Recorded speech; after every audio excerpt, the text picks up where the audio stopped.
विद्यार्थी मित्रांनो, तुमचं स्वागत आहे रायझिंग रँकर्स मध्ये.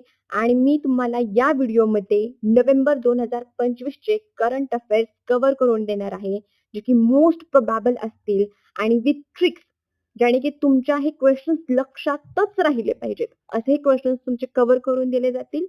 आणि तुम्ही या चॅनलला फॉलो करा अशाच मोर कंटेंटसाठी. ठीक आहे, तर पहिला क्वेश्चन आहे, युनिसेफ इंडियाची सेलिब्रिटी ॲडव्होकेट म्हणून कोणाची नियुक्ती करण्यात आली? सांगा, कोणाची नियुक्ती करण्यात आली? उत्तर आहे कीर्ती सुरेश. आता हे कसं तुम्ही लक्षात ठेवाल कीर्ती सुरेश? तर तुम्हाला कीर्ती सुरेश एक साऊथ इंडियन ऍक्ट्रेस आहे हे तर माहित असेल. मग ती काय करते? खूप मुलांसोबत खेळते किंवा मुलांना घेऊन कुठं चालले? ती न्यूयॉर्कला चालली. न्यूयॉर्कला का चालले? तर युनिसेफचं जे मुख्यालय आहे ते कुठं आहे? न्यूयॉर्क मध्ये आहे. ठीक आहे. युनिसेफ काय आहे? एक बाल हक्क आणि मानसिक आरोग्य जपणारी काय आहे? संस्था आहे युनायटेड नेशन्सची. ओके. त्याची स्थापना कधी झालेली आहे? ती स्थापना झालेली आहे 1946 मध्ये. ठीक आहे. त्याच्यानंतर आपण दुसरा क्वेश्चन बघूया. दुसरा क्वेश्चन आहे, ICC पुरुष T20 विश्वचषक 2020 साठी टुर्नामेंट अँबॅसिडर म्हणून कोणाची निवड करण्यात आली? सांगा उत्तर. उत्तर आहे रोहित शर्मा. आता हे कसं तुम्ही लक्षात ठेवणार? तर इमॅजिन करा, आपला रोहित शर्मा तर खूप सिक्स मारतो, बरोबर. मग रोहित शर्माच्या हातात बॅट आहे ज्याच्यावर लिहिलेलं आहे T20 विश्वचषक.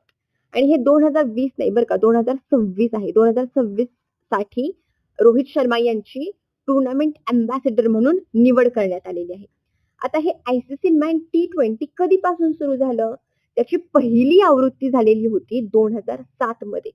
आणि हा विश्वचषक दर 2 वर्षांनी खेळला जातो. ठीक आहे. आणि 2024 मध्ये कोण जिंकलं होतं? इंडिया. आणि 2026 साठी जे यजमान देश आहेत, म्हणजे ते हा विश्वचषक कुठे खेळला जाणार आहे 2026 मध्ये? जर अँबॅसिडर आपला आहे तर ऑफकोर्स कुठे खेळला जाणार आहे? भारत आणि श्रीलंका इथं खेळला जाणार आहे. यजमान देश कोण आहे? भारत आणि श्रीलंका. ठीक आहे. त्याच्यानंतर आपण तिसरा क्वेश्चन बघूया.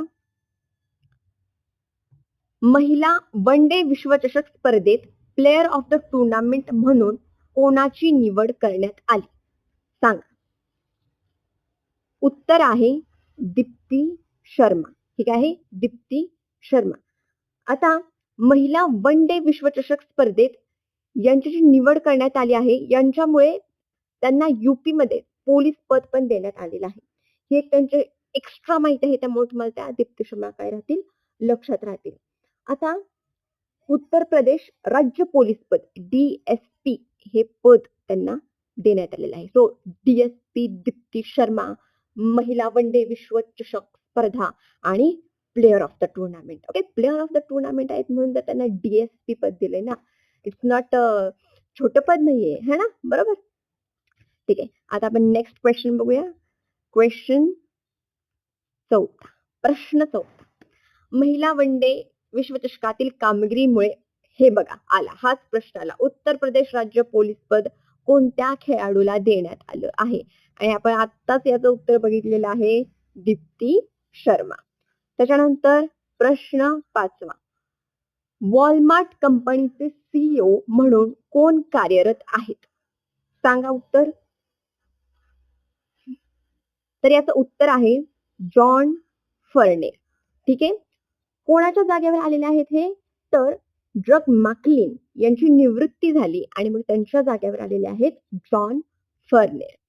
वॉलमार्ट काय आहे? याचे जे ओनर आहेत ना, ते जगातील सर्वात श्रीमंत व्यक्ती आहेत. आणि मग जी कंपनीचा ओनर जगातील सर्वात श्रीमंत व्यक्ती आहे, त्याचा CEO तर तुम्हाला माहित पाहिजे ना, जॉन फर्नेर. ठीक आहे. आता आपण 5वा झाला, 6वा क्वेश्चन बघूया. त्रिपुरा राज्याचे निवडणूक आयुक्त म्हणून 2025 मध्ये कोणाची नियुक्ती करण्यात आली आहे? सांगा उत्तर. उत्तर आहे मनोज कुमार. ठीक आहे.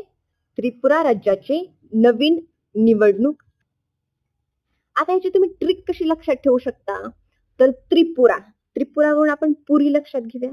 ठीक आहे. आणि मनोज कुमार, मग मनोज काय करतोय, पुरी खात खात मतदान करायला जाते. मतदानावरून तुम्हाला काय लक्षात येईल, निवडणूक आयोग. सो मनोज कुमार पुरी खात खात मतदान करण्यासाठी निघाले आहेत. याच्यावरून तुम्हाला लक्षात येईल मनोज कुमार निवडणूक आयुक्त त्रिपुरा राज्य. ठीक आहे, लक्षात राहील. पुरी खात कोण निघाले, मनोज कुमार. ओके.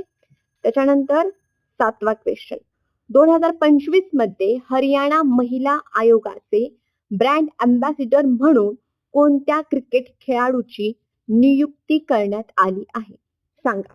महिला ब्रँड अँबॅसिडर. ओके, सांगा कोणाची नियुक्ती करण्यात आली आहे. तर याचं उत्तर आहे शेफाली वर्मा. ठीक आहे. आता हे कसं लक्षात ठेवाल तुम्ही, हरियाणाची महिला ब्रँड अँबॅसिडर आहे, बरोबर, महिला आयोगाची. अरे हरियाणा की छोरी है वो, कोण आहे, शेफाली, शेफ छोरी आहे, बरोबर. हरियाणाची छोरी आहे ती, जी काय महिला आयोगाची ब्रँड अँबॅसिडर, क्रिकेटर आहे त्यांची ब्रँड अँबॅसिडर. क्रिकेट खेळायला खूप स्ट्रॉंग लागते ना, ताकद लागते खूप, बरोबर. ठीक आहे. त्याच्यानंतर 8वा क्वेश्चन आहे, गेल इंडिया कंपनीचे सीईओ म्हणून कोण कार्यरत आहेत, सांगा उत्तर.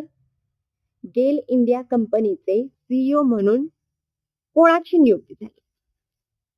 उत्तर आहे दीपक गुप्ता. ठीक आहे, गेल इंडिया. आता हे कसं तुम्ही लक्षात ठेवणार, आता गेल मराठीमध्ये आपण म्हणतो गेला, कोण गेला, दीपक गेला. दीपक म्हणजे काय, दिवा विजवला, बरोबर. दीपक गेला म्हणून दीपक गेल इंडिया कंपनीचे सीईओ. इथं कोणाचाही डिसरिस्पेक्ट वगैरे करायचं नाहीये, फक्त आपल्याला लक्षात राहावं एवढाच हा याचा उद्देश आहे आणि यासाठी या ट्रिक आहे. दीपक गेला, दिया बुझ गया. ओके, दीपक गेल इंडिया कंपनीचे सीईओ. ठीक आहे. त्याच्यानंतर नेक्स्ट क्वेश्चन आहे, controller general of defence account चे CGDA चे प्रमुख म्हणून 2025 मध्ये कोणाची नियुक्ती करण्यात आली आहे, सांगा उत्तर. उत्तर आहे ऑप्शन ए विश्वजित सहाय. ठीक आहे. आता जेव्हा आपण डिफेन्सचे अकाउंट हँडल करणार आहे तेव्हा आपल्याला काय पाहिजे, स्वतःवर विश्वास पाहिजे, बरोबर. सॉरी. सो आपण काय करतोय, एका विश्वासाने आपण डिफेन्सचे अकाउंट हँडल करतोय. एकतर पैशाची गोष्ट म्हणजे आपल्याला विश्वास पाहिजे, बरोबर. मग एका विश्वासाने आम्ही काय करतोय, डिफेन्सचे अकाउंट हँडल करतोय, असं तुम्ही लक्षात ठेवू शकता. सहाय्यता पाहिजे, विश्वासाची सहाय्यता पाहिजे डिफेन्सचे अकाउंट हँडल करण्यासाठी. ठीक आहे. त्याच्यानंतर आपला नेक्स्ट क्वेश्चन आहे, क्वेश्चन नंबर 10, दूरसंचार विभागाचे सचिव म्हणून कोणाची नियुक्ती करण्यात आली आहे, सांगा.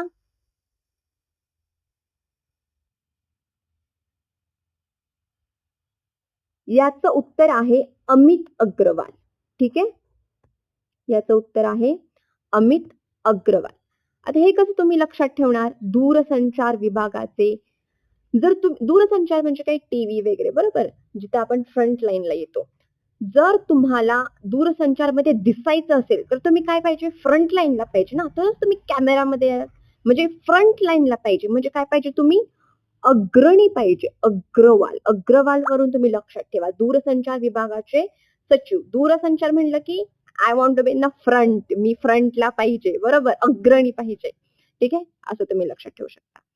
त्याच्यानंतर 11वा क्वेश्चन आहे, पॉवर एक्सचेंज इंडिया लिमिटेडचे अध्यक्ष म्हणून कोणाची नियुक्ती करण्यात आली आहे, सांगा उत्तर. उत्तर आहे विवेक सिंगला. ठीक आहे, पॉवर एक्सचेंज इंडिया लिमिटेड. आता हे तुम्ही कसं लक्षात ठेवू शकता, जेव्हा तुमच्याकडे पॉवर येते ना तेव्हा तुमच्याकडे काय पाहिजे, विवेक पाहिजे. जर बुद्धीमध्ये विवेक असेल तरच पॉवर आल्यानंतर तुम्ही ती पॉवर टिकवून ठेवू शकता, बरोबर. असं तुम्ही लक्षात ठेवू शकता. पॉवर एक्सचेंज, जर तुमच्याकडे विवेक नसेल तर तुमची पॉवर एक्सचेंज होणार, तुमच्याकडून दुसऱ्या कोणाकडे तरी जाणार. म्हणजे पॉवर एक्सचेंज इंडिया लिमिटेडचे अध्यक्ष कोण आहेत, विवेक सिंगला. असं तुम्ही लक्षात ठेवू शकता. ठीक आहे, पुढचा क्वेश्चन. नालसाचे अध्यक्ष म्हणून कोणाची नियुक्ती करण्यात आली आहे? सांगा उत्तर. याचं उत्तर आहे विक्रमनाथ. आता नालसा आणि नाथ, न असं पण तुम्ही लक्षात ठेवू शकता. नालसा न, विक्रमनाथ, नाथचा न, ना नालसा ना, नालसा विक्रमनाथ, किंवा तेरे नाल नहीं जाना है विक्रमनाथ, असं काहीतरी नालसा, ते नाल वरून असतं ना, पण तुम्ही ना लक्षात ठेवा. नालसाचा पण ना आणि नाथचा पण ना. ठीक आहे. त्याच्यानंतर विशेष सुरक्षा गट SPG चे प्रमुख म्हणून कोणाची नियुक्ती करण्यात आली आहे? सांगा. आणि ते रॉचे चीफ पण आहेत. ओके, त्यामुळे तुम्हाला हे माहित पाहिजे. उत्तर आहे पराग जैन. आता हे तुम्ही लक्षात कसं ठेवू शकता? पराग म्हणजे काय, जे फुलांमध्ये असतात ना परागकण, बरोबर. मग ते पराग जैन काय आहेत? रॉचे चीफ पण आहेत, बरोबर. मग ते पराग नेहमी कसे असतात? रॉत असतात ना, कच्चे असतात, बरोबर. मग तुम्ही असं पण लक्षात ठेवू शकता, रॉ पराग, कच्चे पराग, बरोबर. फुलांमधले पराग, त्यांना आपण रॉ म्हणतो. मी पुन्हा एकदा सांगते, इथं कोणाचाही डिसरिस्पेक्ट करायचं नाहीये. ह्या फक्त ट्रिक्स आहेत, जे की आपल्या हे लक्षात राहावं. आणि मग रॉचे चीफच SPG आहेत, हे तुम्ही लक्षात ठेवा. त्याच्यानंतर नेक्स्ट क्वेश्चन आहे, bureau of Indian standard BIS चे DG म्हणून कोणाची नियुक्ती करण्यात आली आहे? सांगा. DG of BIS. उत्तर आहे संजय गर्ग, ऑप्शन A. आता हे तुम्ही कसं लक्षात ठेवणार? ब्युरो ऑफ इंडियन स्टँडर्ड चे DG संजय गर्ग. आता ही ट्रिक तुमच्या लक्षात राहील का नाही मला माहित नाही, पण बघा, जर तुम्ही ऑब्झर्व केलं असेल तर BIS मध्ये इथं आहे S शेवट आणि इथं आहे G शेवट. S for Sanjay, G for Garg. असं जर तुमच्या लक्षात राहिलं तर असं लक्षात ठेवा, नाही तर मग तुम्हाला असं पाठच करून ठेवावं लागेल की ब्युरो ऑफ इंडियन स्टँडर्ड चे महासंचालक DG किंवा मग BIS, याचं पण शेवटचं अक्षर घ्यायचे आणि याचं पण शेवटचं अक्षर घ्यायचे. त्यामुळे तुमच्या हे लक्षात येईल, S for Sanjay, G for Garg. त्याच्यानंतर नेक्स्ट क्वेश्चन आहे 15वा. 8व्या वेतन आयोगाच्या अध्यक्षा म्हणून कोणाची नियुक्ती करण्यात आली आहे? सांगा आन्सर. आणि हे तुम्हाला माहीतच पाहिजे, खूप महत्वाचा क्वेश्चन आहे. आन्सर आहे रंजना देसाई. 8वा वेतन आयोग, बरोबर. सगळ्यांचे पगार वाढणार आहेत गव्हर्नमेंट एम्प्लॉईजचे, बरोबर. आणि तुम्हाला पण त्यातच जायचंय. मग रंजना देसाई एकतर ही एक महिला आहे, हे लक्षात ठेवा. आता इथं ऑप्शन मध्ये सगळ्याच महिला आहेत, पण मग जर एखादा मेल ऑप्शन असेल तर तो तुमचा कट होऊन जाईल, बरोबर. आणि दुसऱ्या एका प्रकारे तुम्ही कसं लक्षात ठेवू शकता की या काय करणार आहेत? 8वा वेतन आयोग सगळ्यांचे पगार वाढवून देणार आहे, बरोबर. मग सगळ्या जणांचे काय होणार आहेत? पगार वाढणार आहेत. कोण? रंजना सगळ्या जणांचे पगार वाढवणार आहे. असं लक्षात राहिलं तर असं लक्षात ठेवा. ठीक आहे. त्याच्यानंतर 16वा. झारखंड राज्याच्या पहिल्या महिला DGP म्हणून कोणाची नियुक्ती करण्यात आली आहे? जेव्हा हे असं पहिली महिला वगैरे होतं ना, तेव्हा ते मग खूप महत्वाचं होतं. ठीक आहे. मग पहिल्या महिला म्हणून कोणाची DGP म्हणून कोणाची निवड करण्यात आली आहे? तर उत्तर आहे तदाशा मिश्रा. तद इधर तो आओ झारी लेके, असं तुम्ही लक्षात ठेवू शकता. तदाशा, तद इधर तो आओ झारी लेके. झारी म्हणजे काय? झारखंड. तद म्हणजे तदाशा, इधर तो आओ झारी लेके. ठीक आहे. मग याच्यावरून तुम्ही लक्षात ठेवू शकता, झारखंड झारी घेऊन कोण येते? तर इधर तो आओ, असा मी म्हणतोय, झारी घेऊन या म्हणून मिश्राजींच्या पोरींना, बरोबर. मिश्राजीच्या पोरीला. ठीक आहे. त्यानंतर 17वा क्वेश्चन आहे, मनामा येथे झालेल्या आशियाई युवा क्रीडा स्पर्धेत भारताने किती पदके जिंकली? सांगा याचं उत्तर. याचं उत्तर आहे C, 48 पदके जिंकली. या 48 पदकांमध्ये आपल्याला 13 गोल्ड, 18 सिल्वर आणि 17 ब्रॉन्झ पदके होती. आणि भारत 6व्या क्रमांकावर होता. तर मग पहिलं, दुसरं आणि तिसरं पद कोणाचं होतं? पहिला होता चायना, दुसरा होता उझबेकिस्तान, तिसरा होता कझाकस्तान. बघा ह्या आशियाई युवा क्रीडा स्पर्धा होत्या. आशियामध्ये तर ऍटलीस्ट भारत पाहिजे ना पहिल्या दुसऱ्या. एवढी पॉप्युलेशन आहे आपली, तरी पण आपण 6व्या क्रमांकावर येतो. म्हणजे काय, कझाकिस्तान, उझबेकिस्तान छोटे छोटे देश आहेत, तरी सुद्धा त्यांचे खेळाडूंनी बाजी मारली. बघा, असू दे, आपल्याला काय करायचंय, आपल्याला काय करायचं म्हणजे आपलाच देश आहे. ठीक आहे, 6वा क्रमांक आहे आपला. ठीक आहे, आपण अजून आपला देश मेहनत करतोय, आपण पण येऊ पहिला दुसऱ्या तिसऱ्या पोझिशनला. ठीक आहे, तसं येतो आता, आपण बरे आहोत सध्या. ठीक आहे, पुढचा क्वेश्चन बघूया आपण. Question number 18.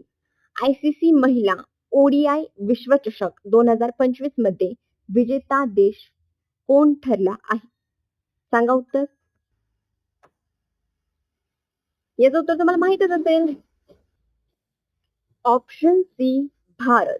ठीक आहे, आता याच्यामध्येच काय झालं होतं, तर दीप्ती शर्मा या प्लेअर ऑफ द मॅच झाल्या होत्या. त्यांना UP सरकारने DGP हे पद दिलेलं होतं. बरोबर.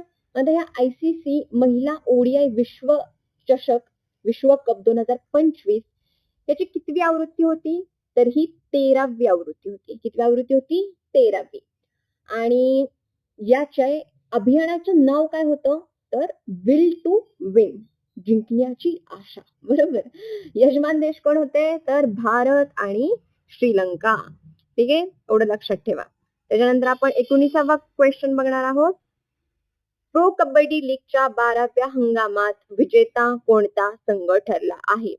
आता हा प्रो कबड्डी लीगचा 12वा हंगाम, बरोबर, कोणता ठरलेला आहे? सांगा उत्तर. दबंग दिल्ली. बरोबर. दबंग दिल्ली या वर्षीचा आहे. बरोबर.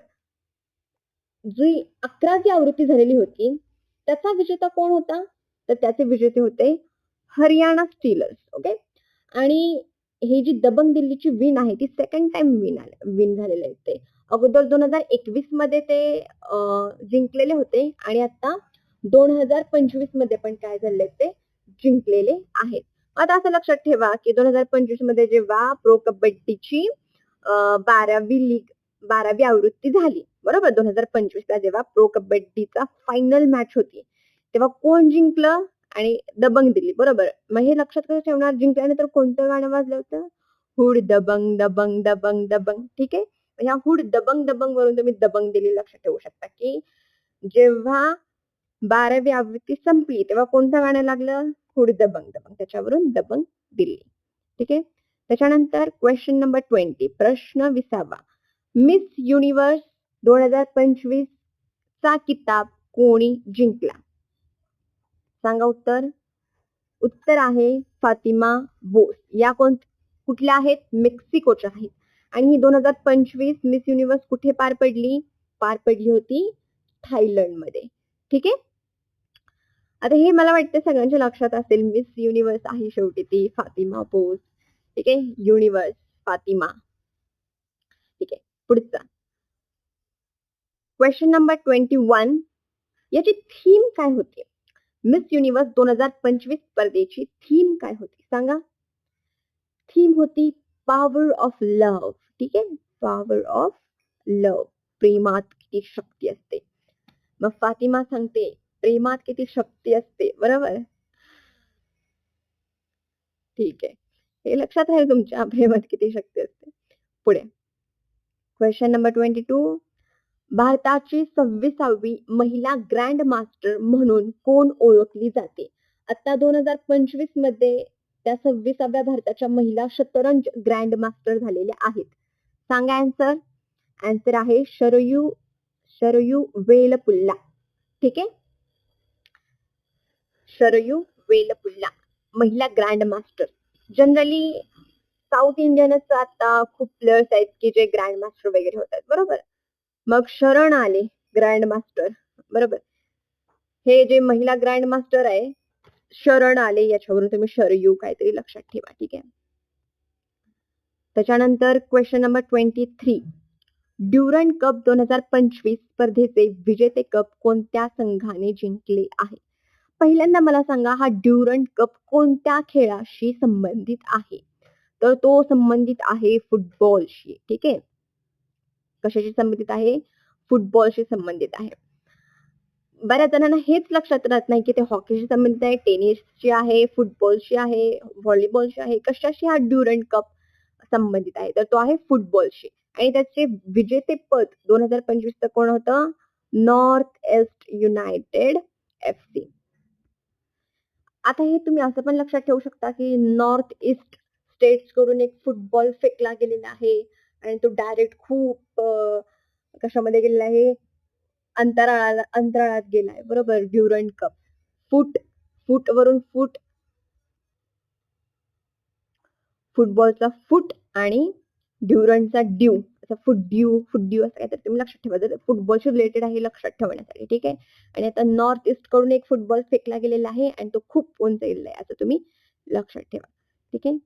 त्याच्यानंतर क्वेश्चन नंबर 24.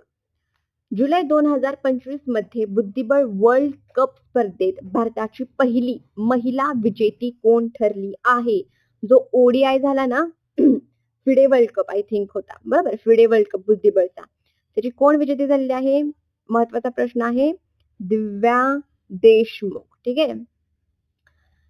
तर दिव्या देशमुख यांनी काय केलेलं आहे? एक दिवा लावलेला आहे. बरोबर. दिवा कशाचा लावलेला आहे? फिडे वर्ल्ड कप मध्ये बाजी मारलेली आहे. विथ ड्यू रिस्पेक्ट फक्त तुम्हाला लक्षात राहण्यासाठी मी ह्या ट्रिक्स देते की फिडे वर्ल्ड कप मध्ये काय लागले आहे. आता असं लक्षात ठेवा की फिडे वर्ल्ड कप आहे आणि त्या बुद्धिबळाच्या पटाशेजारी एक दिवा लागलेला आहे. का? तर दिव्या देशमुख जिंकणार आहे ना म्हणून. ठीक आहे. असं लक्षात ठेवा. दिवा लागलाय फिडे वर्ल्ड कप मध्ये आपल्या भारताचा. ठीक आहे. त्याच्यानंतर नेक्स्ट क्वेश्चन आहे. ज्युनियर हॉकी पुरुष विश्वचषकात भारताने कोणते स्थान पटकावले आहे? आपला हा राष्ट्रीय खेळ आहे. जरी असला तरी आपला कितवं स्थान आहे? 3रं स्थान आहे. असू दे आता ज्युनियर हॉकी होतं ना. जेव्हा ते सिनियर होतील तेव्हा ते गोल्ड घेऊन येतील. ठीक आहे. आता ब्रॉन्झ घेऊन आलेले आहेत पण नंतर गोल्ड घेऊन येतील. तर ज्युनियर हॉकी पुरुष विश्वचषकात भारताने कोणतं स्थान पटकावलंय? तर 3रं. त्याच्यानंतर प्रश्न 26वा. मेजर ध्यानचंद 2025 पुरस्कार कोणाला प्रदान करण्यात आला? आन्सर आहेत. ओके ठीक आहे. इथं चुकून गुकेश झालेलं आहे हे. इथं गुकेश पाहिजे. ठीक आहे. डी गुकेश जे आहेत ते. हरमनप्रीत सिंग, प्रवीण कुमार. तर वरील सर्व हा याचा काय आहे? आन्सरचा पर्याय आहे. कारण गुकेश डी यांना चेसमध्ये भेटलाय. त्याच्यानंतर हरमनप्रीत सिंग यांना हॉकीमध्ये भेटलाय आणि प्रवीण कुमार यांना पॅरा ॲथलेटिक्स मध्ये भेटलेला आहे. या तिघांना मेजर ध्यानचंद 2025 हा पुरस्कार भेटलेला आहे. ठीक आहे. त्याच्यानंतर 27वा क्वेश्चन. त्रिपुरा राज्याचे मुख्य न्यायाधीश म्हणून कोणाची नियुक्ती करण्यात आली आहे? आता याचा आन्सर पर्यायांमध्ये नाहीच आहे. याचा आन्सर आहे MS रामचंद्र राव. ठीक आहे. हे त्रिपुरा राज्याचे मुख्य न्यायाधीश आहेत. हा क्वेश्चन चुकून पडलाय त्यामुळे त्याचा तुम्ही काय फार लोड घेऊ नका. त्याच्यानंतर क्वेश्चन नंबर 28. दूरसंचार विभागाचे सचिव म्हणून अलीकडे कोणाची पुनर्नियुक्ती करण्यात आली आहे? मला वाटतं हा आपला क्वेश्चन झालाय. बरोबर. दूरसंचार. बरोबर. सांगा काय?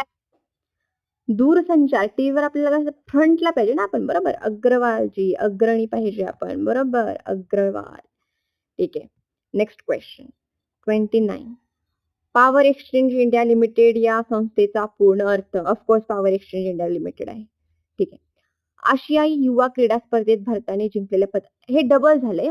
भारताने जिंकलेले पदक सांगा किती आहेत? 48. आपण कसं त्याचं विभाजन केलं होतं? 13 गोल्ड, 18 सिल्वर आणि 17 ब्रॉन्झ अशी पदके आपल्याला भेटलेली आहेत. तर ठीक आहे. अजून असेच प्रश्न मी घेऊन येईल जे महत्वाचे असतील आणि परीक्षेत येण्याची दाट शक्यता आहे. अशा प्रश्नांसाठी फॉलो करा, लाईक करा, शेअर करा. धन्यवाद.